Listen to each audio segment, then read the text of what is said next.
तर या होत्या आतापर्यंतच्या महत्त्वाच्या हेडलाईन्स आणि बुलेटिनची सुरुवात करूया एका धक्कादायक बातमीनं।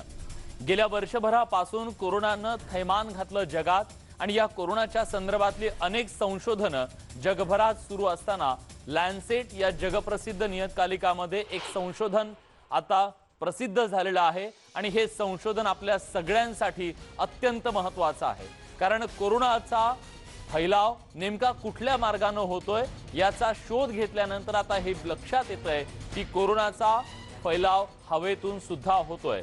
कोरोनाच्या साथीला कारणीभूत असणारा SARS-CoV-2 विषाणू हवेतून पसरतोय असं सांगणारे प्रबळ पुरावे लॅन्सेट या जर्नलमध्ये प्रसिद्ध करण्यात आले। कोरोनाचा हा विषाणू ड्रॉपलेटच्या माध्यमातून पसरतोय, त्यामुळे बाधित व्यक्ती खोकलली किंवा शिंकली किंवा बाधित पृष्ठभागाला स्पर्श केल्यास कोरोनाचा संसर्ग होतोय हे आतापर्यंत मानलं जात होतं। मात्र लॅन्सेटचा हा रिपोर्ट या समजाला तडा देणारा आणि म्हणूनच अतिशय महत्त्वाचा आहे। UK, US आणि कॅनडातल्या 6 तज्ञांनी हा रिपोर्ट तयार केलाय। या रिपोर्टनुसार केवळ खोकला किंवा शिंकेद्वारे नाही तर बाधित व्यक्ती बोलली, ओरडली, गाणं म्हटलं किंवा तिच्या श्वासोच्छवासाद्वारे सुद्धा हा विषाणू पसरू शकतो आणि हा जो विषाणू आहे तो किमान 3 तास, बघा किमान 3 तास हवेत तरंगत राहू शकतो हे समोर आलेलं आहे आणि त्याचमुळे लॅन्सेटमध्ये प्रसिद्ध झालेला हा रिपोर्ट कोरोनाच्या संकटाचा सामना करणाऱ्या आपल्या सगळ्यांसाठी अतिशय महत्त्वाचा आहे। कारण यापुढे कोरोनाच्या बद्दलची सगळी खबरदारी घेत असताना आता आपल्याला कदाचित घरात सुद्धा मास्क वापरावा लागेल का, असे अनेक प्रश्न आहेत। याची चर्चा आपण बघूया, पण बघूया ग्राफिकच्या माध्यमातून या रिपोर्टमध्ये नेमकं काय समोर आलंय। विषाणूचा प्रसार बंद खोलीत अधिक होत असल्याचं सुद्धा या रिपोर्टमधून समोर आलंय। किमान 3 तास विषाणू हवेत तरंगतोय, किमान 3 तास, त्यामुळे हवेतून सुद्धा याचा प्रसार होतोय। हॉस्पिटलच्या एअर फील्डमध्ये सुद्धा विषाणू असू शकतो, म्हणजे हॉस्पिटलच्या परिसरामध्ये पिंजऱ्यातल्या प्राण्यांना सुद्धा कोरोनाचा संसर्ग झाल्याचं समोर आलं। इतर कुठल्याही माध्यमातून हा विषाणू पसरतो। विषाणूचा प्रसार बंद खोलीत अधिक होत असल्याचं या संशोधनातून समोर आलेलं आहे आणि हे जे संशोधनातले मुद्दे आहेत ते अतिशय महत्त्वाचे आहेत। विषाणूचा प्रसार जर हवेतून होत असेल तर निश्चितपणे आपल्या सगळ्यांची चिंता अधिक वाढणारी आहे, कारण आतापर्यंत आपण काय म्हणायचो, सोशल डिस्टन्सिंग अतिशय महत्त्वाचं आहे कोरोनाचा संसर्ग रोखण्यासाठी। जर आता हवेतून त्याचा प्रसार होत असेल तर निश्चितपणे सोशल डिस्टन्सिंगच केवळ पुरेसं नाहीये, तर त्याच्या पलीकडे जाऊन सुद्धा आपल्याला काही उपाय करावे लागतील। स्वतःला कोरोनापासून बचाव करण्यासाठी, स्वतःचा बचाव करण्यासाठी आपल्याला आणखी काही गोष्टी करावी लागतील। उदाहरणार्थ मास्क हा जास्तीत जास्त काळ आपल्याला वापरावा लागेल। डबल मास्क वापरावा असं सुद्धा दुसऱ्या लाटेच्या वेळेस सगळ्यांनी सांगितलं, तज्ञांनी सांगितलं। आणि जर हवेतून या सगळ्याचा प्रसार होत असेल तर स्वाभाविकपणे आता याला रोखायचं कसं, कारण हवा ही रोखली जाऊ शकत नाही आणि अशा वेळी मग हवेतून होणारं हा संसर्ग निश्चितपणे आपल्या सगळ्यांची चिंता वाढवणारा ठरू शकतो। आणि आतापर्यंत कोरोनाच्या प्रसाराच्या संदर्भात जेवढं काही संशोधन झालेलं होतं त्या संशोधनातून स्पर्शातून एकमेकांच्या अगदी जवळ गेल्यानंतर या सगळ्यातून हा प्रसार होतो हे समोर आलेलं होतं। पण आता हे लॅन्सेट मधलं नवं संशोधन मात्र आपल्या सगळ्यांची चिंता वाढवणार आहे।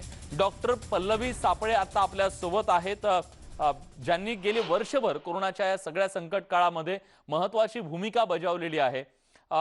मॅडम, ज्या प्रकारचं हे संशोधन आता समोर आलेलं आहे, जर हवेतून याचा प्रसार होतोय हे आता पूर्णपणे सिद्ध झालेलं असेल तर अशा वेळी आपल्यासाठी ही किती चिंतेची बाब आहे। आणि कोरोना हवेतूनच पसरत होता। आपल्याला फक्त 2 गोष्टी खूप क्लिअरली समजायला पाहिजेत, एअरबॉर्न इन्फेक्शन आणि ड्रॉपलेट बॉर्न इन्फेक्शन। तर एअरबॉर्न इन्फेक्शन म्हणजे अगदी अगदी क्रूड भाषेत बोलायचं झालं तर जसा पक्षी हवेत उडतो त्याला काही साधन लागत नाही, त्याला प्युअर एअरबॉर्न म्हणतो। तर कोरोना तसं अजूनही WHO किंवा लॅन्सेट किंवा ICMR असं नाही म्हणत आहे की कोरोनाचा व्हायरस असाच्या असा हवेत फिरतोय, पण आपण जेव्हा बोलतो हा शिंकतो, खोकतो, तेव्हा ड्रॉपलेट जनरेट होतात. हा आणि ते ड्रॉपलेट जोपर्यंत जमिनीवर जात नाहीत तोपर्यंत ते जर बराच वेळ हवेत राहिले हा तर ते एकमेकांना जाऊ शकतात. बर आणि आपण जे 6 मीटर 6 फूटचं अंतर म्हणतोय हम्म त्यापेक्षा जास्त अंतरातही ते जाऊ शकतात. त्यामुळे एअरबॉर्न म्हणताना एअरबॉर्न म्हणजे हवा त्यांना घेऊन जाते, पण हवेतले धुळीचे कण असतील हा किंवा आपल्या थुंकीचे कण असतील, आपल्या बोलताना आलेले थोडे, त्या कणात ते राहतं. हा आणि म्हणून फार फरक नाही पडलाय, पण आपल्याला अजून जपायला हवं एवढं नक्की.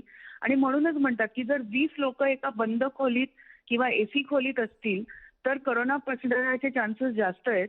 ज्याच्या अगेन्स्ट की जर हीच 20 लोक जर बाहेर अंगणात असतील तर हा त्यांच्या चान्सेस कमी आहेत. त्यामुळे आपल्याला आपण कोविड अप्रोप्रिएट बिहेवियर वर्षभर म्हणतोय ते काही बदललं नाहीये, पण हेच आहे की कोरोना आपण खाताना, बोलताना, शिंकताना, हा हे हसताना, हे करोनाचे जंतू आपल्या धुळीच्या कणावर, थुंकीच्या कणांवरून हवेत राहू शकतात. म्हणूनच आणि आपल्या ते जर जास्त सगळ्यांसाठी वेळ राहू हो खरंय, हे चिंतेची बाब निश्चितपणे असणार आहे आपल्यासाठी आणि काळजी अधिक घ्यावी लागणार हे मात्र निश्चित आहे. धन्यवाद मॅडम, तुम्ही न्यूज 18 लोकमतला ही सगळी सविस्तर माहिती दिली त्याबद्दल. आणि यानंतरची बातमी आहे चंद्रावर प्रेम करणाऱ्या प्रत्येकासाठी. त्याचं कारण म्हणजे आजचा चंद्र हा रोजच्या पेक्षा खूप वेगळा दिसणार आहे. काय वेगळेपण असणार आहे आजच्या चंद्राचं, तर आजचा चंद्र हा आपल्या अगदी जवळ आलेला असेल, पृथ्वीच्या जवळ आलेला असेल, त्यामुळे जास्त प्रकाशमान असणार आहे. हा सुपर मून असणार आहे, सुपर ब्लड मून म्हणतात त्याला.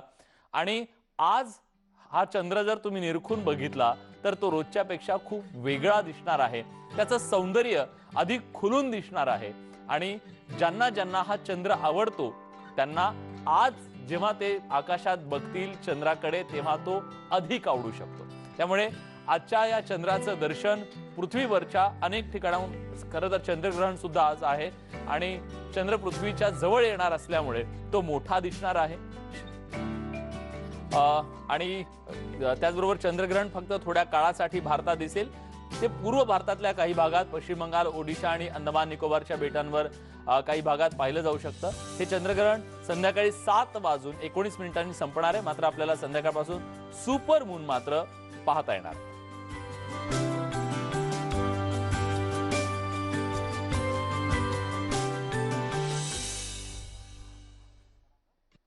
आपल्या सोबत याबद्दल अधिक तपशीलवार माहिती देण्यासाठी अरविंद परांजपे सर जोडले गेलेले आहेत. परांजपे सर, स्वागत आहे तुमचं न्यूज 18 लोकमत मध्ये. मी आधीच म्हणालो त्याप्रमाणे आजचा चंद्र हा अधिक भावणारा असू शकतो. काय कारण आहे, आज चंद्र एवढा सुंदर का दिसणार आहे? आता तुम्ही म्हणत होता तसंच आहे की खरं म्हटलं तर चंद्र नेहमीच सुरेख दिसतो. असा आज काही वेगळा दिसेल असं म्हणजे माझ्या दृष्टिकोनातून, म्हणजे माझ्या दृष्टीतनं बघितलं तर मला नेहमीच चंद्राकडे बघायला आवडलेलं आहे. फक्त कधी कधी काय होतं की निरीक्षण असताना चंद्राचा प्रकाश कधी तर आम्हाला अडचणीत आणतो. तेवढं सोडलं तर चंद्र हा नेहमीच चांगला दिसतो. आता खरं दिसायला पाहिजे. मी आता खिडकीतनं तेच बाहेर बघतोय की आकाश इथलं ढगाळलेलं आहे आणि आपल्याकडे चंद्रोदय होईपर्यंत किती ढग असतील सांगता येत नाही. पण अर्थात आपण परत येऊ की चंद्र सुंदर का दिसतो, तर कसं आहे की त्याचा जो एक रंग आहे चंद्राचा, आपण बघतोय त्याला एक वेगळी पांढरी पण त्याला थोडीशी बारीकशी निळी छटा असलेली जी झाक आपल्याला दिसते ती आपल्याला आकर्षित करते. आणि चंद्राचा प्रकाश आपण जर बघितलं तर सूर्याच्या तुलनेमध्ये खूप शीतल वाटतो, नाही का? की आपण जर बाहेर गेलो तर चंद्राचा प्रकाश आपल्याला आनंददायक आणि शीतल असा वाटतो. आज त्याच्या आयुष्यात काय घडतंय, आज नेमकं काय घडतंय चंद्राच्या आयुष्यात, म्हणून तो आज वेगळा दिसणार आहे? नाही, आज तसा खरं म्हटलं तर वेगळा दिसणार नाहीये. अगदी माझं स्पष्ट मत आहे. कारण अनेक ग्रहण बघितल्यानंतर आणि अनेक पौर्णिमेतले चंद्रोदय बघितल्यानंतर खूप असा वेगळा दिसणार नाही. पण आपण जे म्हणतो की सुपरमून ही जी संकल्पना आली ही होती पूर्वापारपासून, पण आता गेल्या काही वर्षात तिची जास्ती चर्चा व्हायला लागली. तर सुपरमून ही कल्पना काय आहे बघा, की चंद्राची जी कक्षा आहे ती लंबवर्तुळाकार आहे. तशी पृथ्वीची सूर्याभोवतीची कक्षा पण लंबवर्तुळाकारच आहे. म्हणजे सगळ्या ग्रहांच्या कक्षा ज्या असतात त्या लंबवर्तुळाकार असतात. आणि मग ज्या पदार्थाभोवती हे ग्रह फिरत असतात तर त्यांच्यापासूनच ग्रहांचं अंतर कमी जास्ती होत असतं. आणि हे होत असताना काय होतं की मग तो कधी जवळ येतो आणि आपल्याला पासून कधी दूर जातो. आता सुपरमूनची कल्पना अशी आहे की जेव्हा चंद्र पृथ्वीच्या जवळ आलेला असतो आणि तो जो काळ आहे तो पौर्णिमेचा काळ आहे, तर अशा वेळेस तो चंद्र एकतर पूर्ण प्रकाशित पण असतो हा आणि याशिवाय आपल्याला तो जवळ आलेला दिसतो. त्यामुळे तो थोडा मोठाही भासतो हा आणि खूप जास्ती त्याचा प्रकाश मिळतो आणि त्यामुळे आपल्याला त्याची एक वेगळा आनंद देणारा तो चंद्र होतो आणि त्यामुळे त्याला सुपरमून असं म्हटलेलं आहे. आणि जो खरा सुपरमून जो झालेला होता तो काही वर्षांपूर्वी झाला होता की जेव्हा काही 30,000 वर्षांमध्ये चंद्र तेवढा जवळ आलेला होता. हा हा पण हा एक आपल्याला लक्षात घ्यायला पाहिजे नेहमीच आणि मी सांगत आलेलो आहे की एक हा लक्षात घ्यायला पाहिजे की ही जी आहे ही सुपरमून किंवा हा जवळ येण्याचा प्रकार आहे फार गणितीय संकल्पना आहे. बर थोडक्यात असं की जर आपले मुंबईचे श्रोते जर आपण म्हटलं की मी मरीन ड्राईव्हच्या एका टोकावरनं उभं राहून म्हणजे उत्तरेच्या टोकावरनं गावदेवीच्या भागातनं बघितलं आणि हो आपण टॉवर्स बघतोय दुसऱ्या हा दुसऱ्या भागातले हा आणि मग आपण थोडंसं आणखीन त्याच्या जवळ गेलो तर किती हा फरक पडेल. साधारण तसा तेवढा हा फरक बर पडतो की निश्चितच. काही एक 5-7% त्याचा आकार वाढलेला दिसतो. आणि आज अशाच प्रकारचा चंद्र आपल्याला दिसणार आहे. धन्यवाद सर. न्यूज 18 लोकमतला तुम्ही सविस्तरपणे याबद्दल सगळं सांगितलं. त्याबद्दल पंचांगकर्ते दाकृस सोमण यांनी आजच्या या चंद्रग्रहणाच्या बद्दल नेमकं काय म्हटलेलं आहे ते सुद्धा जाणून घेऊयात. सुपरमून म्हणजे चंद्रबिंब पृथ्वीच्या जवळ आल्यामुळे मोठं दिसतं पौर्णिमेला आणि जास्त प्रकाशित दिसतं. तसं आपल्याला दिसणार आहे. आज हौशी खगोल अभ्यासक त्याचे छायाचित्रण करू शकणार आहेत आणि संपूर्ण जिथून जिथून चंद्र दिसतो तिथून हा योग आहे. या वर्षातील अखेरचा सुपरमून दिसण्याचा योग. चंद्रबिंब जर पौर्णिमेच्या दिवशी दूर असेल तर त्याला मायक्रोमून म्हणतात. त्यावेळी चंद्रबिंब लहान दिसतं. त्यामध्ये इंटरेस्ट नसतो एवढा, परंतु सुपरमून योगाला चंद्र 14% चंद्रबिंब मोठं दिसतं आणि 30% जास्त प्रकाशित दिसतं. म्हणून या योगाला महत्त्व आहे. या वर्षातील शेवटचा सुपरमून योग आज आलेला आहे. तेव्हा हा योग तर आलेला आहे, पण या दोघांमध्ये या योगामध्ये चंद्र आणि तुमच्यामध्ये ढग येऊ नये हीच अपेक्षा. तुम्हाला आज हा चंद्र वेगळ्या पद्धतीने पाहायला मिळो या सदिच्छेसह वळूयात पुढच्या बातमीकडे. बातमी आहे राजकीय गोटातून. राष्ट्रवादी काँग्रेसचे अध्यक्ष सर्वेसर्वा शरद पवार यांनी राज्याचे मुख्यमंत्री उद्धव ठाकरे यांची भेट घेतलेली आहे. राज्यातल्या काही महत्त्वाच्या मुद्द्यांवर या बैठकीत चर्चा झाल्याचं कळतंय. शरद पवार यांच्यावर शस्त्रक्रिया झाल्याच्या नंतर 2 या महत्त्वाच्या नेत्यांची ही पहिली बैठक आहे आणि आज या बैठकीमध्ये राज्यासमोरच्या अनेक महत्त्वाच्या प्रश्नांवर जवळपास 40 मिनिटं दोघांमध्ये चर्चा झाल्याचं कळतंय. कोविडचं संकट आहे सध्या राज्यामध्ये. एका बाजूला मराठा आरक्षणाचा संपूर्ण प्रश्न धगधगतोय. त्यात पदोन्नतीतल्या आरक्षणावरून काँग्रेसनं आक्रमक भूमिका घेतलेली आहे. त्यामुळे या सगळ्या मुद्द्यांवर चर्चा होण्याची शक्यता वर्तवली जात असेल. पण याबद्दल अधिक तपशीलवार माहिती जाणून घेण्यासाठी आपल्यासोबत उदय जाधव आहेत. उदय, राज्यासमोरच्या अनेक प्रश्नांच्या बद्दल स्वाभाविकपणे या बैठकीत चर्चा होऊ शकते, पण तपशील काय मिळतोय या बैठकीबद्दलचा? विलास, साधारणतः जवळपास 40 मिनिटं ही महत्त्वाची बैठक झालेली आहे. या बैठकीमध्ये राज्यातल्या राजकीय घडामोडी आणि त्याचबरोबर कोविड पॅन्डेमिकमध्ये राज्य सरकार करत असलेल्या उपाययोजनांवरती देखील चर्चा झालेली आहे. त्याचबरोबर सगळ्यात महत्त्वाचे प्रश्न जे आहेत ते म्हणजे राज्याला केंद्र सरकारकडनं जी मदत मिळत नाही आहे ती अन्य कुठल्या मार्गाने किंवा अन्य कुठल्या सोर्सेसकडनं ते मिळू शकतील का किंवा स्वतः निर्माण होऊ शकेल का, या संदर्भात महत्त्वाची जी चर्चा जी आहे ती झालेली आहे. सगळ्यात महत्त्वाचं म्हणजे जे विचारलं जात आहे की मराठा आरक्षण संदर्भात राज्यामध्ये जी काही प्रमाणात असंतोष निर्माण होऊ शकतो राज्यातल्या मराठा समाजातल्या तरुणांमध्ये, तो कसं शांत ठेवायचा आणि त्याचबरोबर मराठा समाजाला विश्वासात कसं घ्यायचं या संदर्भातला काही रणनीतिक चर्चा झाली का, या संदर्भातली अधिकृत माहिती जी ती बाहेर आली नसली तरी देखील हे 2 दिग्गज नेते जेव्हा एकत्र येतात त्या वेळेला निश्चितच काहीतरी राजकीय रणनीती संदर्भातच महत्त्वाची चर्चा जी आहे ती झालेली असण्याची शक्यता नाकारता येत नाही. विलास, धन्यवाद उदय, तुम्ही दिलेल्या सगळ्या सविस्तर माहितीबद्दल. तेव्हा राज्यातल्या 2 बड्या नेत्यांमध्ये आज तब्बल 40 मिनिटं चर्चा झाली. याचे तपशील अजून अधिकृतरित्या समोर आले नसले, पुढच्या काळात त्याबद्दलचे येतील. पण याच दरम्यान एक महत्त्वाची राजकीय घडामोड सुद्धा घडली. ती म्हणजे जळगाव जिल्ह्यातून इनकमिंग शिवसेनेमध्ये सुरूच आहे। एकनाथ खडसे यांच्या रूपानं भाजपला मोठा धक्का बसला। एकनाथ खडसे भाजपचे ज्येष्ठ नेते राष्ट्रवादी काँग्रेसमध्ये गेले आणि त्यानंतर आता मुक्ताई पालिकेमधले नगरसेवक शिवसेनेत दाखल होत आहेत। त्यामुळे भाजपला खानदेशामध्ये एक मोठा जबर तडाखा देण्याच्या तयारीत सध्या दिसत आहेत आणि याबद्दल एकनाथ शिंदे यांनी नेमकं काय म्हटलेलं आहे जाणून घेऊया। मुक्ताई नगर जळगावमधील नगरपालिकेतले काही नगरसेवक 6 नगरसेवकांनी शिवसेनेमध्ये आज प्रवेश केलेला आहे मुख्यमंत्री उद्धव साहेबांच्या उपस्थितीमध्ये आणि त्यांनी त्या भागातल्या लोकप्रतिनिधींनी त्या नगरपालिका हद्दीतल्या भागाचा विकास करण्यासाठी मुख्यमंत्री महोदयांवर विश्वास टाकून आज प्रवेश केलेला आहे। त्यांचं स्वागत केलेलं आहे। याच सगळ्या महत्त्वाच्या घडामोडींसोबत मुलुक महाराष्ट्र या बुलेटिनमध्ये आपण एक छोटासा ब्रेक घेतोय। कुठे जाऊ नका, पहा फक्त न्यूज 18 लोकमत।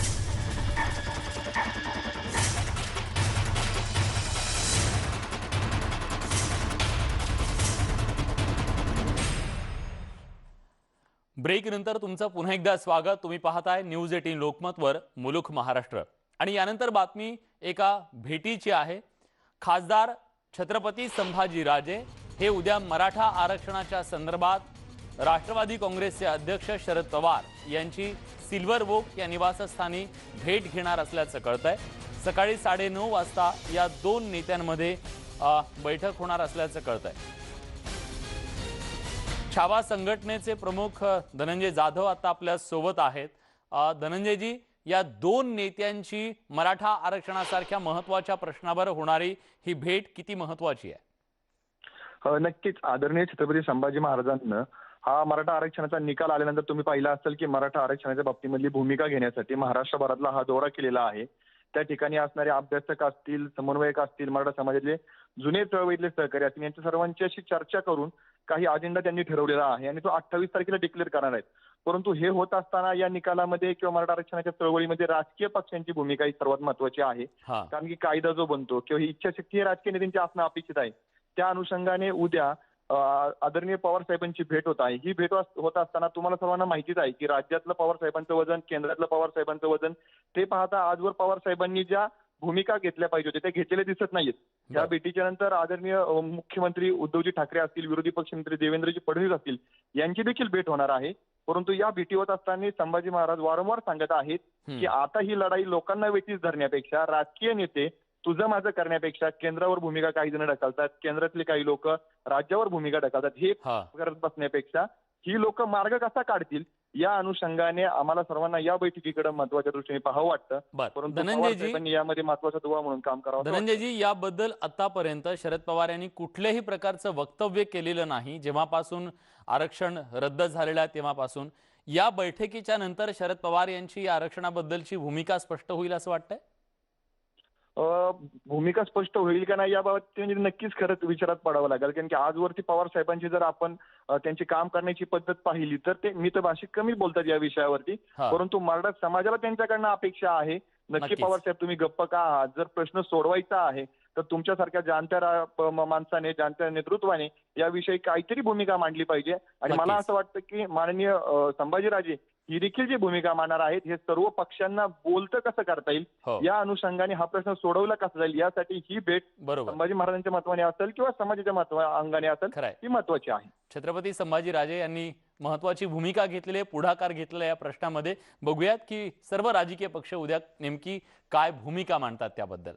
दरम्यान छत्रपती संभाजीराजे यांनी जेव्हापासून मराठा आरक्षणाला स्थगिती मिळाली त्यानंतर सुद्धा त्यांनी आक्रमक भूमिका घेतलेली होती आणि सुप्रीम कोर्टाच्या निर्णयानंतर त्यांनी काहीशी संयमाची भूमिका घेतली की कोरोनाच्या संकट काळामध्ये आंदोलन नको, पण त्यांनी आता महाराष्ट्र दौरा सुरू केलेला आहे। राज्यातल्या मराठा समाज बांधवांची मतं जाणून घेण्याचा त्यांनी प्रयत्न सुरू केलेला आहे आणि राज्यभर राजकीय पक्षांच्या सुद्धा भूमिका ते जाणून घेणार आहेत। औरंगाबादच्या दौऱ्यावर असताना त्यांनी आज पत्रकार परिषद घेत 28 तारखेला मुख्यमंत्री उद्धव ठाकरे यांची भेट घेणार असल्याचं सांगितलंय।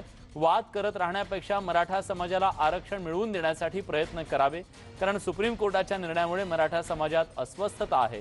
त्यामुळे इतर बहुजन समाजाप्रमाणे मराठा समाजाला सुद्धा आरक्षण मिळवून द्यावं असं संभाजीराजे म्हणाले। त्यामुळे त्यांची पुढची भूमिका नेमकी काय असेल याच्याबद्दलची उत्सुकता ताणली गेली आहे। बघूयात आज ते नेमकं काय म्हणाले। या निर्णयामुळे मराठा समाजमध्ये अस्वस्थता निर्माण झालेली आहे की वेळ आता अशी आलेली आहे की हा मराठा समाज हा खऱ्या अर्थाने प्रामुख्याने हा 70% गरीब मराठा समाज आहे आणि ह्या गरीब मराठा समाजाला न्याय देण्याची वेळ आली। जे काय करायचंय तुम्ही आता करा।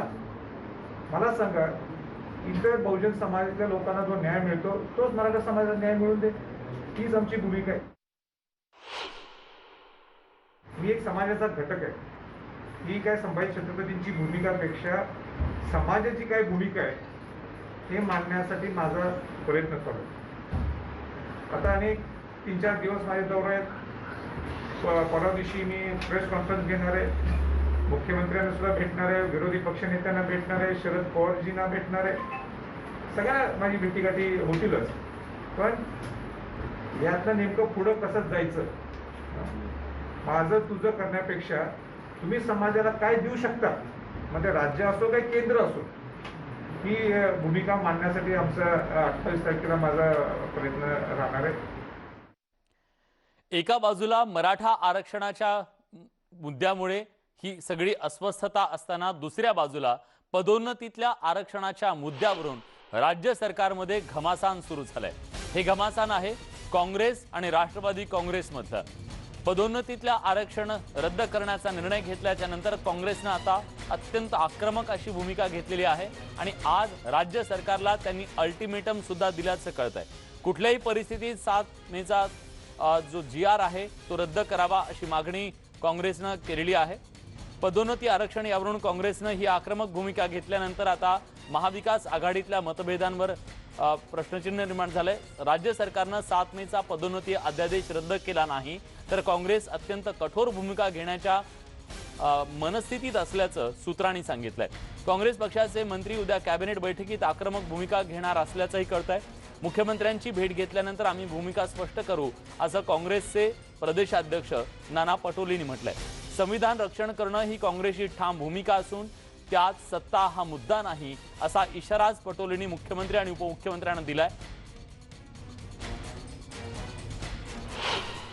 महाराष्ट्रातही काल आम्ही बोललो की महाराष्ट्रातही या पद्धतीचं एक पदोन्नतीतलं आरक्षणाचं धोरण राज्य सरकारने ठरवून घ्यावं, जेणेकरून हा वाद पुढच्या काळात उपस्थित होणार नाही आणि सामाजिक व्यवस्थेमध्ये आपसात एकामेकाबद्दलचं विरोध होणार नाही, ही भूमिका काँग्रेस पक्षाची आहे। म्हणून आम्ही माननीय मुख्यमंत्री महोदयांना वेळ मागितलेली आहे, पण हे चक्रीवादळ आणि या सगळ्या परिस्थिती पाहून आता थोडासा उशीर झालेला आहे, पण आम्हाला वाटतं की माननीय मुख्यमंत्र्यांना भेटल्यानंतर या गोष्टीचं समाधान निघेल। दरम्यान काँग्रेसची भूमिका दिशाभूल करणारी असल्याची टीका विरोधी पक्षनेते देवेंद्र फडणवीस यांनी केली आहे।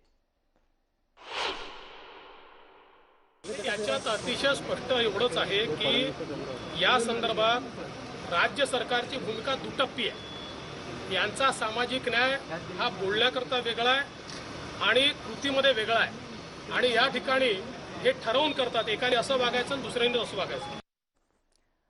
याच सगळ्या महत्त्वाच्या घडामोडींसोबत मुलुक महाराष्ट्र या बुलेटिनमध्ये आपण इथेच थांबतोय। ताज्या घडामोडींसाठी बघत रहा न्यूज 18 लोकमत।